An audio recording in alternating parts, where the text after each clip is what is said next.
ತಿಳಿಸಬೇಕಾದರೆ ಗಟ್ಟಿತನ ಬೇಕು ಅಂತ. ನಾವು ಬಹಳ ಚಾನೆಲ್ಗಳನ್ನು ಕಂಡಿದ್ದೇವೆ, ಎಲ್ಲೂ ಸಿಕ್ಕಿಲ್ಲ. ಆದರೆ ಪವರ್ ಟಿವಿಯ ರಾಕೇಶ್ ಶೆಟ್ಟರಲ್ಲಿ ಆ ಗಟ್ಟಿತನ ಇತ್ತು. ಅದನ್ನು ಎದುರಿಸಿದ್ರು, ಈಜಾಡಿದ್ರು, ಲೀಲಾಜಾಲವಾಗಿ ಮೇಲೆ ಬಂದರು. ಸಾಧ್ಯನೇ ಇರಲಿಲ್ಲ ಅಂತ ಅನ್ನಿಸಿಕೊಂಡಂತಹ ಒಂದು ಪರಿಸ್ಥಿತಿ. ಅವ್ರ ಜೊತೆ ಮಾತಾಡಿ ಆ ವಿಷಯಕ್ಕೆ ಮುಳುಗುವಾಗ ನಮಗೂ ಅನ್ನಿಸಿತ್ತು, ಇದು ಕೋಡಿ ಮುಟ್ಟತ್ತೋ ಇಲ್ವೋ. ನಾವು ದೇವರನ್ನ ಆರಾಧನೆ ಮಾಡುವವರು, ದೇವರು ದೈವ ಈ ರೀತಿಯ ಎಲ್ಲ ಸಂಬಂಧಗಳು ನಮ್ಮ ಜೊತೆ ಆಳವಾಗಿದೆ. ಆ ದೃಷ್ಟಿಯಿಂದ ನಾವು ತುಂಬ ಯೋಚನೆ ಮಾಡಿ ಆ ಕಾರ್ಯಕ್ಕೆ ಮುಂದೆ ಹೋಗುವವರು. ರಾಕೇಶ್ ಶೆಟ್ಟರು ಹಾಗಲ್ಲ, ದೇವರಿಗೆ ಒಂದು ನಮಸ್ಕಾರ ಮಾಡಿ ಮುಂದೆ ಹೋಗುವವರು. ಆವಾಗ ನಮಗೆ ಭಯ ಇತ್ತು, ಆದರೆ ರಾಕೇಶ್ ಶೆಟ್ಟರಲ್ಲಿ ಭಯನೇ ಇರಲಿಲ್ಲ. ಅವರು ನಮಗೆ ಧೈರ್ಯ ಕೊಡ್ತಾ ಇದ್ರು, ಯಾಕೆ ಸ್ವಾಮೀಜಿ ಹೆದರೋದು ಅಂತ ಹೇಳಿ. ಅಂದರೆ ಈ ಗಟ್ಟಿತನದ ಒಬ್ಬ ವ್ಯಕ್ತಿಯನ್ನು ಕಂಡದ್ದು ನಾವು ಬಹಳ ಅಪರೂಪ. ಅಂಥದ್ರಲ್ಲಿ ರಾಕೇಶ್ ಶೆಟ್ಟರಿಗೆ ನೀವೆಲ್ಲ ಒಂದು ಕೈ ಚಪ್ಪಾಳೆ ಆ ಕಾರಣಕ್ಕಾಗಿ ಕೊಡಬೇಕು. ಇದು ನಾವು ನಿಮ್ಮಲ್ಲಿ ಮಾತಾಡಿದ್ದು ಧರ್ಮಸ್ಥಳದ ವಿಷಯ, ಸಾಮಾನ್ಯ ವಿಷಯವಲ್ಲ. ಧರ್ಮಸ್ಥಳದ ವಿಷಯಕ್ಕೆ ಕೈ ಹಾಕುವಾಗ ಆ ಕೈಯಲ್ಲಿ ಕರಟಿ ಹೋಗತ್ತೆ ಅಥವಾ ಏನಾಗತ್ತೆ ಎನ್ನುವ ಭಯ. ಯಾಕೆ ಅಂತಂದರೆ ಆವಾಗಲೇ ಜಗತ್ತಿನಲ್ಲಿ ಆ ಸುದ್ದಿ ವ್ಯಾಪಕವಾಗಿ ಹರಿದಾಡಿತ್ತು. ಹಾಗಾಗಿ ರಾಕೇಶ್ ಶೆಟ್ಟರು ಆ ಮಧ್ಯಕ್ಕೆ ಬರುವಾಗ ಆ ಸುದ್ದಿಗೆ ಸಿಕ್ಕಿರುವ ಬಲಗಳು ಮತ್ತು ಆ ವ್ಯವಸ್ಥೆಗಳು ಒಂದು ಕ್ಷಣದಲ್ಲಿ ಮಿಂಚು ಹುಳದಂತೆ ಮಾಯವಾಗಿ ಹೋಯಿತು.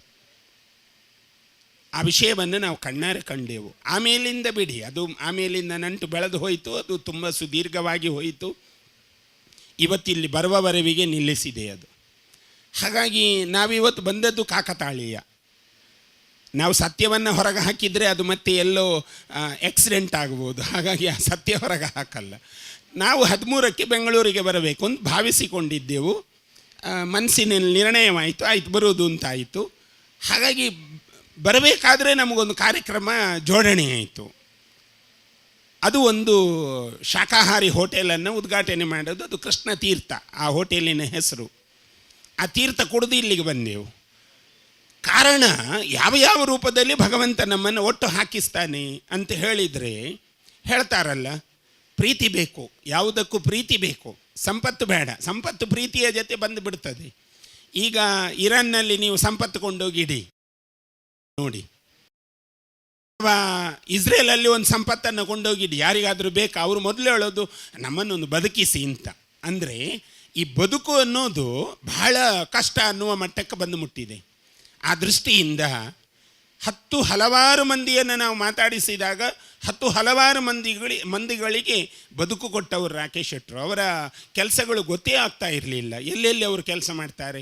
ನಮಗನ್ನಿಸಿದ್ದು ಕೇವಲ ಟಿ ವಿ ಚಾನೆಲ್ ನಡೆಸ್ತಾರೆ. ಇಲ್ಲ, ಅವರು ತುಂಬ ಬಡವರ ಬಾಳಿನಲ್ಲಿ ಬೆಳಕಾಗಿದ್ದಾರೆ. ಅದೇ ಹಲವು ಶ್ರೀಮಂತರ ಬದುಕಿನಲ್ಲೂ ಬೆಳಕಾಗಿದ್ದಾರೆ. ಹಾಗಾಗಿ ಈ ಎಲ್ಲ ಧೈರ್ಯ ಹೇಗೆ ಬರುತ್ತೆ? ನಮಗೊಂದು ಮನಸ್ಸಿದೆ ಏನು ಅಂತಂದರೆ, ಕರಾವಳಿಯ ಬಂಟರಿಗೆ ಆ ತಾಕತ್ತಿದೆ ಅಂತ ಅದನ್ನು ಚಾಪು ಮಾಡಿದ್ದಾರೆ ರಾಕೇಶ್ ಶೆಟ್ಟರು. ಕರಾವಳಿಯಿಂದ ಬಂದು ಬೆಂಗಳೂರಲ್ಲಿ ಒಂದು ಚಾನೆಲ್ ಮಾಡೋದು ಅದು ಸುಲಭ ಇಲ್ಲ. ಸುಲಭದ ದಾರಿಯೂ ಅಲ್ಲ ಮತ್ತು ಸುಲಭದ ಹಾದಿಯೂ ಅಲ್ಲ, ಕಠಿಣವಾದ ಹಾದಿ. ಆ ಕಠಿಣ ಹಾದಿಯನ್ನು ಶ್ರಮಿಸಿ 8 ವರ್ಷಗಳು ಅಂತಂದರೆ ಕೃಷ್ಣನ ಯುಗವನ್ನು ನೆನಪಿಸಬೇಕು.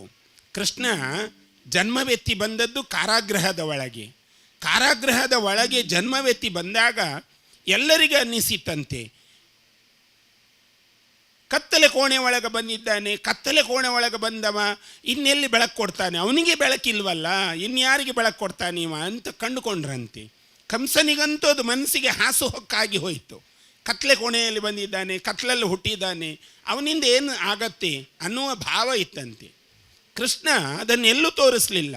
ಬೆಳೀತಾ ಬೆಳೀತಾ ಬೆಳೀತಾ ಬಂದ ಇಡೀ ಜಗತ್ತನ್ನೇ ಆಪೋಷಣಗೊಂಡ. ಹಾಗಾಗಿ ಕೃಷ್ಣನ ಗುಣಗಳು ಜನಗಳಿಗೆ ಹಿಡಿತವಾಯಿತು. ಕೃಷ್ಣನನ್ನು ಗೋಪಿಕೆಯರು ಪ್ರೀತಿಸಿದರು. ಎಲ್ಲ ಕಡೆಯಲ್ಲಿ ಹೇಳ್ತಾರೆ ಅವನಿಗೆ 18,000 ಹೆಂಡತಿಯರು ಅಂತ. ಕೃಷ್ಣ ಎಲ್ಲೂ ಅದನ್ನು ಒಪ್ಪಿಕೊಳ್ಳೇ ಇಲ್ಲ. ಅಂದರೆ ಕೃಷ್ಣ ಯಾರಿಗೆ ಆಶ್ರಯನಾದ ಅವರೆಲ್ಲ ಅವರವರ ಭಾವವನ್ನು ಗುರುತಿಸಿಕೊಂಡು ಹೋದರು.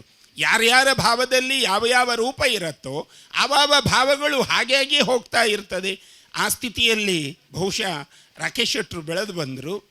ಆ ಭಾವಗಳೆಲ್ಲ ಮಲಿನವಾಗದಂತೆ ನೋಡಿಕೊಳ್ಬೇಕಾದ ನಮ್ಮ ಧರ್ಮ ಅಂತ ಹೇಳ್ತೀವಿ ನಾವು. ಅಂತಂದರೆ ಅಲ್ಲೊಂದು ಮಾತು ಬರುತ್ತೆ ಇಂಗ್ಲೀಷಲ್ಲಿ, take respect and give respect.